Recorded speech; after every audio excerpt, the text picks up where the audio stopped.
To 9 if you're keeping an eye on the time. Good to have you with us. Now, tourism, let's talk tourism in Africa specifically, has taken a massive knock over the past 2 years. Travel and gathering restrictions due to COVID, meaning many businesses either had to close completely or welcome a limited number of visitors. But the Africa's Travel Indaba 2022 is back, and it's beginning today in Durban, and it's hoping the relaxing of rules will be a catalyst to reignite tourism on the continent. Chief Convention Bureau Officer for SA Tourism, Amanda Kotze-Nhlapo, joining us now. Hello to you, Amanda. Good to speak to you again. And it's been a rough 2 years. Then we had the protests in Durban last year and Gauteng, and now the flooding, of course. Tourism has to be the catalyst to get these areas back on the map. How are you planning to do that?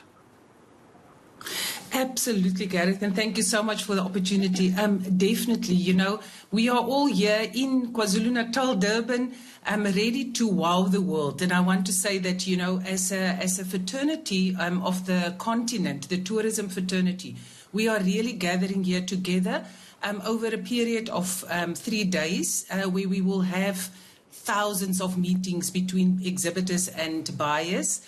We also have, and it's a truly Africa show because we have 18 of our countries, including South Africa, of course, of the continent that will gather under this one roof to meet the world. It's under this one roof, it's under this one theme as well. What is Africa's story? What's the story we're telling? You know, I think the story that, you know, we have stories to tell. Storytelling is, you know, like originated from us. And the story that we need to tell is to tell the world that we are resilient, that we are still here, that we have a road to recovery that we are walking, and that Africa's Travel Indaba, together with all the others that happened, you know, in this past months, you know, the meetings Africa as well as WTM that happened in Cape Town, you know, it all forms story of Africa to tell the world that, you know, come, we are ready to meet you again. We are ready to, you know, to receive you. We are, we can't wait to see everyone that come and make their stories or do their stories, you know, on the continent. Now, we want to show Europe and America what a Nyamba looks like as well. So who are the target markets we actually go for at this point as well? Because we want to try and get money into Africa, into South Africa, but there's only certain countries that right now, off the back of COVID, will have that kind of spending power. What's the markets that you're trying to aim for, Amanda? You know, we go after our traditional markets. What I need to say, though, is that what is really also very encouraging is that Africa start to travel to Africa. You know, we are also working together. If there's one thing that COVID, you know, in this period of 2 years not being able to meet face to face, learned is that we're not islands. We are really need to work together, you know, and come together and build that brand of Africa. And so we have from 55 countries buyers, you know, across the globe. But of course, you know, concentrated in, you know, like the Americas, again, India, you know, Europe, most of the countries, the UK, you know, but also a big contingent of buyers that are coming from the continent. And that will do business, you know, that we can do business with each other. So what does that business look like between, because I'm glad you mentioned getting Africans to travel within Africa as well. We all like to head off to, you know, places offshore as well, don't we? But how do we do that? Why does Africa seem to be so appealing to travel around, except to the people that live on the continent? Or is my perception wrong? No, I think, you know, I think it is important that, you know, that we have that, you know, spending our money, you know, with each other.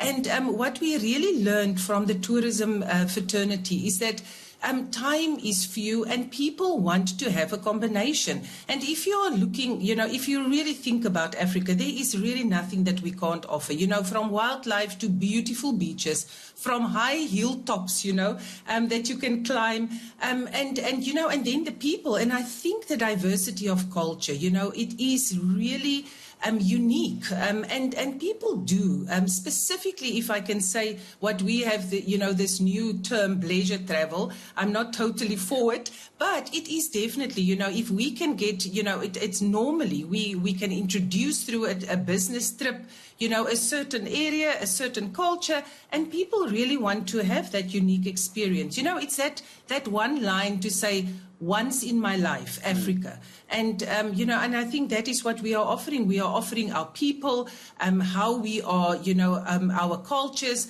our food, it is really, you just talked about the cheese and nyama, it is so unique, and we have of the best, as you know, on this continent. Just give me a sense then, so this travel Indaba, it's fantastic for those that are in the industry trying to attract new buyers, sell their wares, sell off the idea of what Africa means. But how does the ordinary South African watching this now, can they come through to the Indaba? What would you like them to see? How long is it running? Just take me through the logistics of this, Amanda. Is it something that you have to pre-book for, or can I pitch up on the day?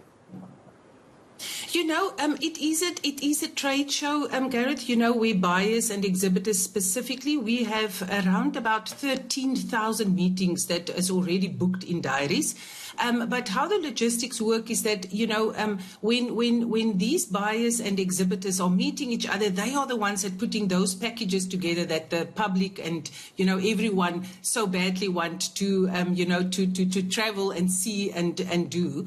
And so if people are specifically in Durban and they really have an interest and they really want to learn about tourism and, what it's all about, please, come through. You can register as a visitor. There, of course, being in the time that we have very strict, also making sure that people are safe. So we have very strict COVID rules. Beforehand, the registration is always better, but we have everything in place. But I think what really for the public and specifically South Africa and the continent is, watch the media and, look at everything the stories that will come out of it. Well, I really appreciate your time. All the best with the Indaba. Hopefully this is the first step in a major recovery for tourism in South Africa and Africa. Chief Convention Bureau Officer for SA Tourism, Amanda Kotze-Nhlapo as well. And it is, I think, a destination so many people want to come to. But I think because of COVID, there's been a lot of miscommunication. Right. How easy is it to travel? And I think after 2 years, the international audience can forget what we've got, which is why this is so very important. I'm sure we'll get some details of what's been happening at the Indaba over the next few days.